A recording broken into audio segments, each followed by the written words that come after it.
You may type any questions you have directly into the question box. Questions will be monitored by our Director of Marketing and Communications, Michelle Belso, and there will be times throughout the presentation and at the end to answer your questions. Everyone who registered for this webinar will receive a recording via email. It'll also be available on the ProLiteracy website while the application cycle is open. I will now hand the floor to our presenter, ProLiteracy Project Manager, Alicia Suskin-Muniz. Alicia? Hi, everyone. Thank you for attending our Learn and Share webinar series today on the National Book Fund. Excuse me, this is the second year that we've been able to offer this webinar to our members, and I hope that you find it helpful in learning more about the program and hopefully applying for a National Book Fund grant. As Michelle Smith mentioned, my name is Alicia Suskin-Muniz. I am a project manager here at ProLiteracy, and one of the projects that I manage is the National Book Fund. So I just want to spend some time today going through in detail what the program is, you know, if you're eligible to apply, what that process would look like, and then we will have time for you to ask questions and for me to answer them. If you would, just type your answers in the chat box on the screen, as Michelle Smith mentioned, and then we will have those questions monitored and have time for discussion at the end.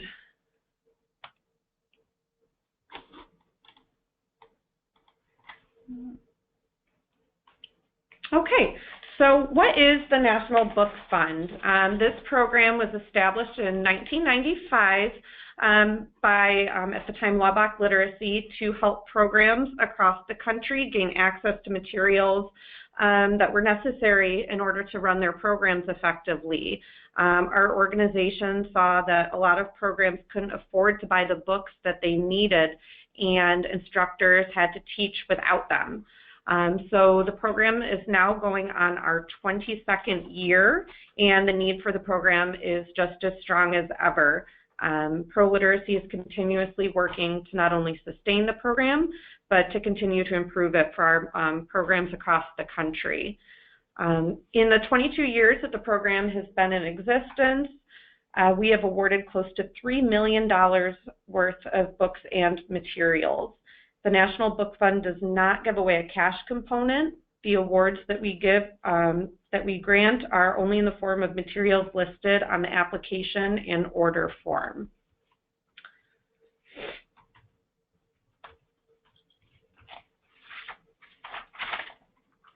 Okay, so programs that provide direct instruction to adults in basic literacy, adult basic education, ESL, math, family literacy are eligible to apply for a National Book Fund award. The National Book Fund does not fund requests to provide books to lending libraries or other resource centers where materials are not directly linked to use with students receiving literacy instruction or the enhancement of an adult literacy initiative. Also, programs that request National Book Fund materials to use strictly as free distribution items are not funded. That being said, libraries can apply for National Book Fund grant for general collection development if they explain in their application that they are making an effort to develop or enhance their services for adult learners. ProLiteracy encourages libraries to have a focus on adult literacy and related needs, but it's important to explain clearly why the materials are needed to enhance your collection and that it is part of a greater mission to your library. The program does not support a request for materials that will result in the books being distributed without any type of education or instruction accompanying it.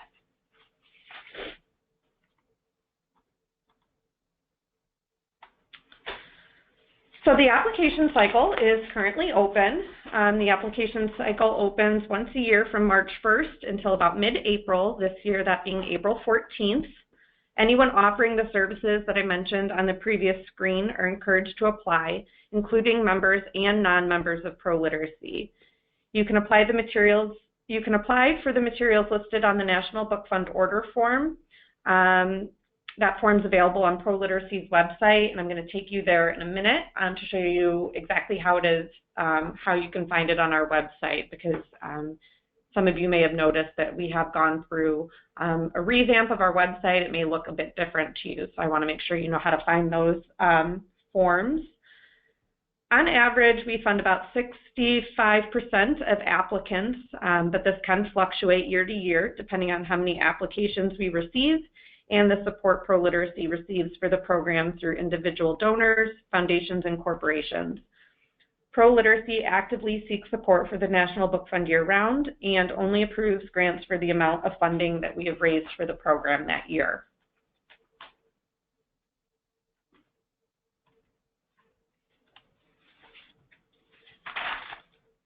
Okay, so when it comes to crafting a strong proposal, the most important thing I can tell you is to follow directions.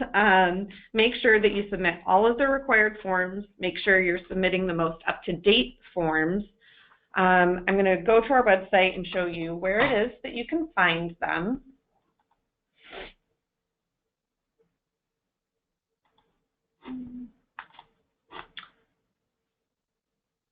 Okay, so this is what ProLiteracy's website looks like for any of you that may not be familiar with it. To find the National Book Fund grant application, you will go under the What We Do tab, and then you're going to click on Programs and Projects. There, you can scroll down and just click on National Book Fund, and you will find information on the program, and at the bottom of the screen, all of the necessary forms. There's an application form, a National Book Fund order form, guidelines for applying, and then other FAQs. You'll find my email at the bottom of the screen. I am going to provide the link to get directly to this at the end of this webinar.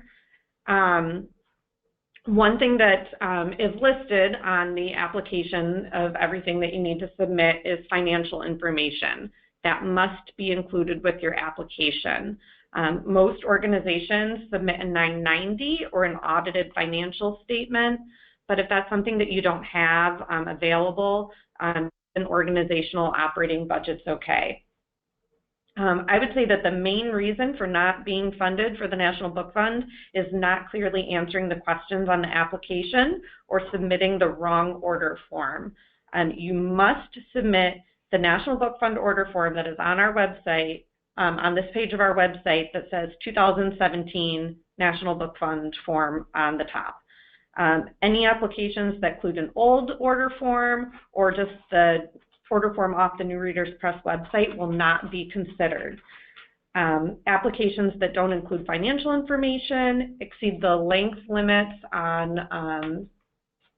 on your application, or don't include the application page in addition to the order form and narrative will not be considered for funding also. Make sure that you answer all of the required questions that are on the application in your narrative. Failure to answer questions results in a lower score, which can hurt your chances of getting funded. There is also a 2-year waiting period between when you receive a grant and when you can apply again. We do that so that everyone has the opportunity to be funded. So that's another reason for applicants not being funded. I see that year after year, someone received a grant, then they try to apply again the next year. You do have to wait 2 years before you can apply again. So for example, if you received a grant last year, you would have to wait until 2019 to apply again.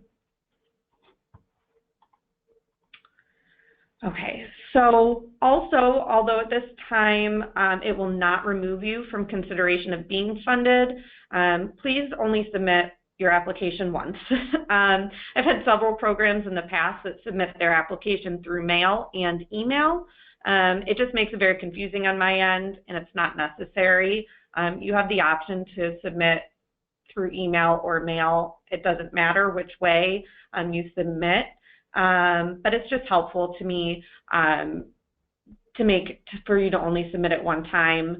And so while that's not a requirement, and if you submit it twice, your application will still be considered, I would just appreciate if you only do it one time.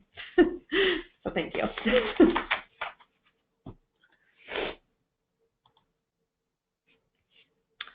Okay, so on the screen is an example of a portion of a past National Book Fund application that was answering a question on why they are requesting materials and how they plan to use them.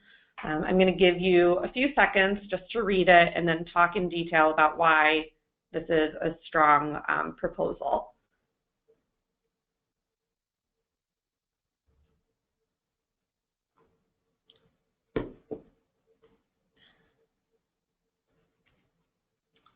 Okay, so you don't need to be a full-time professional grant writer to have a strong proposal. All you have to do is clearly answer the questions asked in the application and make sure you review your work before submitting it.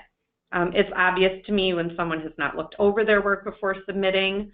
I don't penalize anyone for not being a strong writer, but when it's clear that you didn't take your time to review your work, I do take that into consideration. I want to know that receiving this grant is important to you and to your program.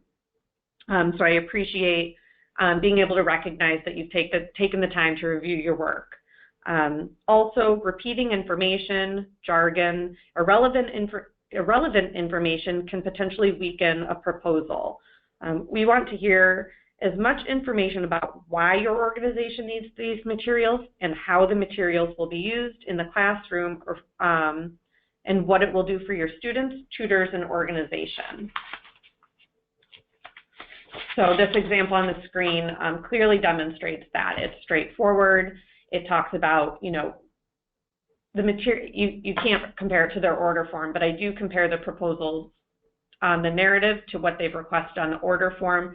So it's clearly mentioning, the Challenger reading series, which they had on their order form, and how they're going to use it and how it's going to benefit their program and their students.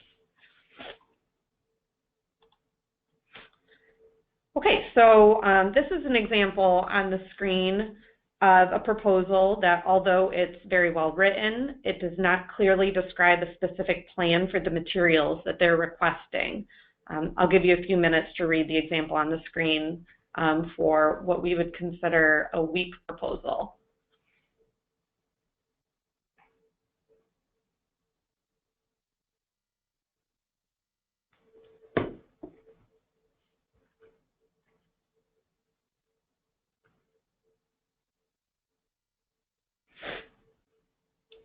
Okay, so this program's grant order form asked for several level 1 through 3 math books, the Focus on Phonics series, skill books, and workbooks from the Laubach Way to Reading series, and easy readers. In this proposal, it was unclear to those reviewing why these specific materials were being requested and how exactly instructors would best utilize them for their tutors and students. It's great for us to know that an organization is used to New Readers Press materials, but what this proposal is lacking is giving specific examples of how these materials have been used in the past and why they are requesting them again, and how exactly it will impact their students. Although it is asked specifically on the application document, it's good to also mention in your proposal how many tutors and how many students will be impacted by the grant, which is something that you saw in the previous example of a strong proposal. Okay, Michelle Belso, I just want to take a second to see, do we have any questions that have come through that I can answer? Hi, Alicia. Yes, I do have one question. Okay. So if you could clarify, when you say 2016 to 2019, does that mean if they applied and received a grant in 2016, do they skip 2017 and 18 application cycles? Yes. So you would take 2 years, 2 grant cycles of not being able to be funded before you can apply again. So if you were funded last year in 2016, you're eligible to apply again in 2019. Okay, thank you. That's the only question I have for now.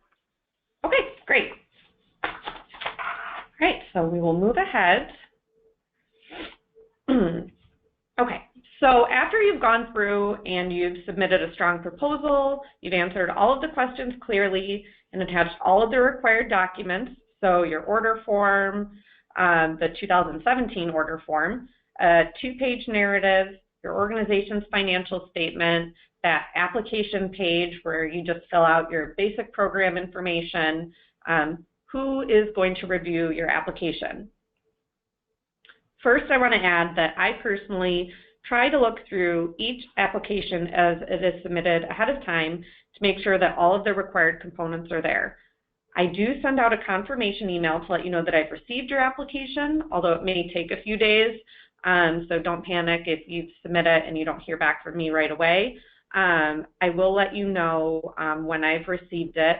If it has been about a week or so and you haven't heard from me, feel free to check in with me, give me a call or an email and confirm that I've received your application. I'm happy to confirm that with you.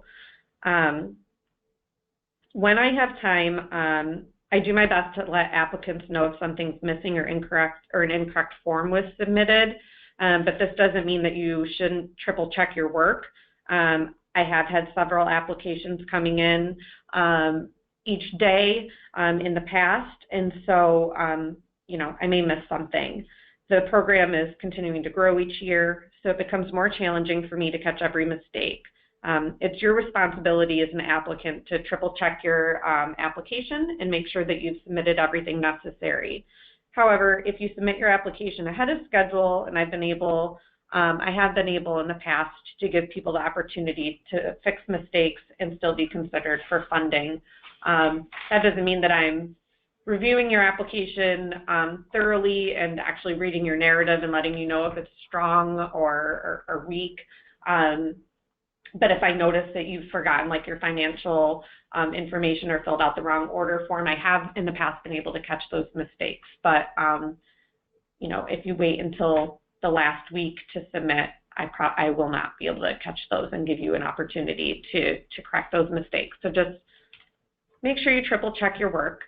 After the application deadline has closed, a team of ProLiteracy staff review each proposal using the same grading rubric, and we grade each application.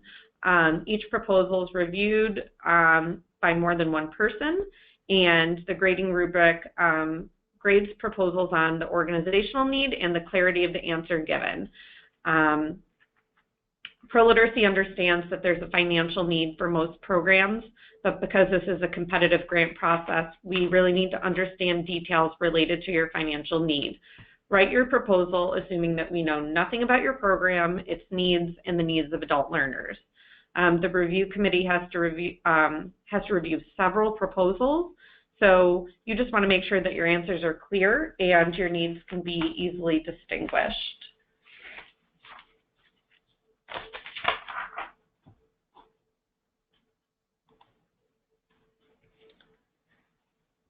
Okay, so applications are due this year on April 14th, and then we go through that review process that I just mentioned, and then applicants are notified by the end of May.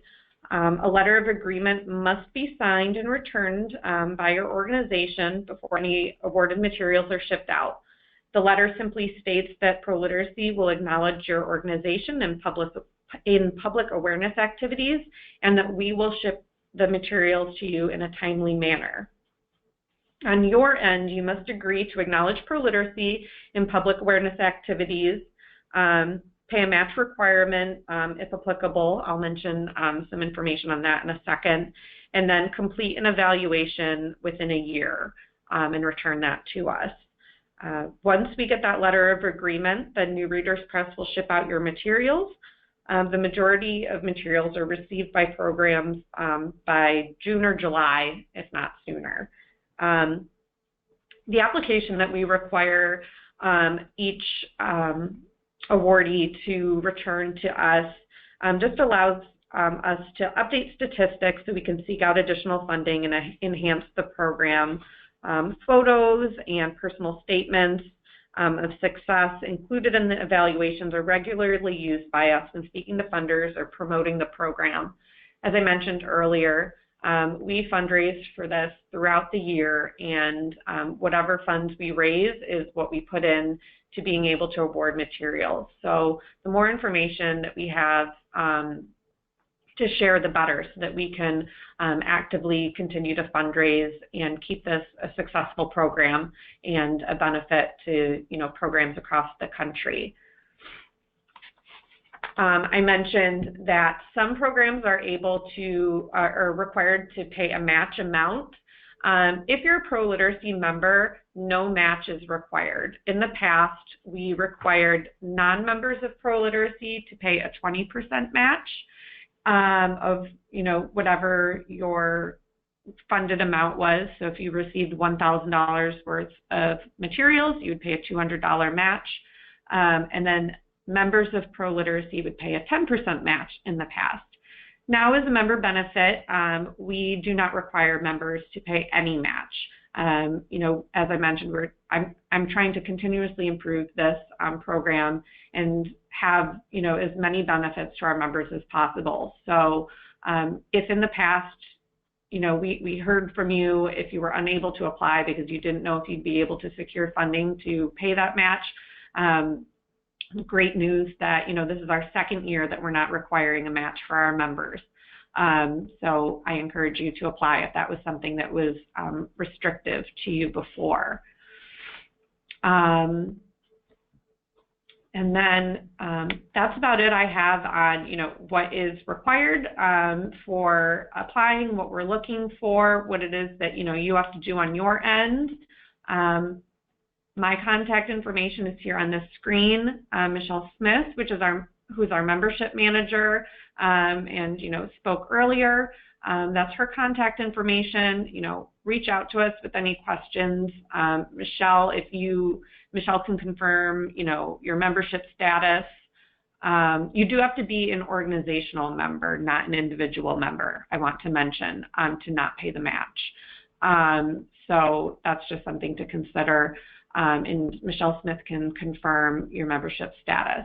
And there is the link so that you can go directly to the page that has all of the necessary forms for you to apply.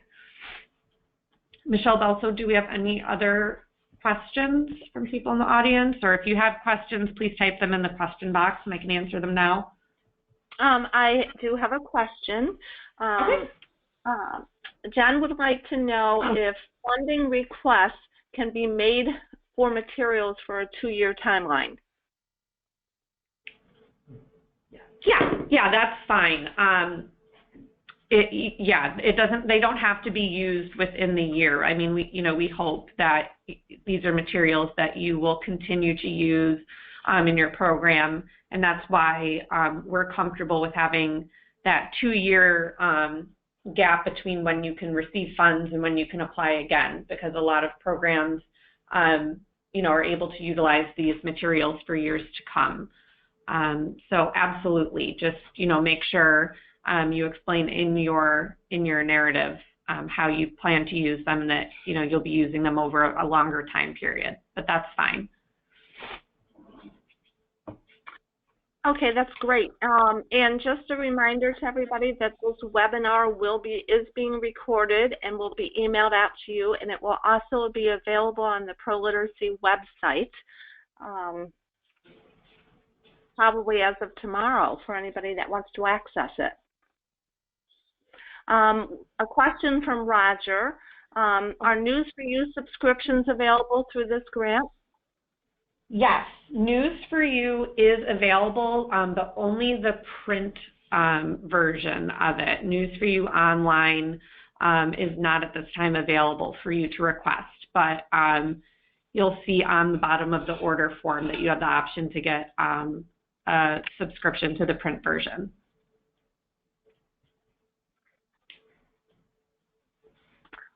Okay, it looks like those are all the questions we have for now.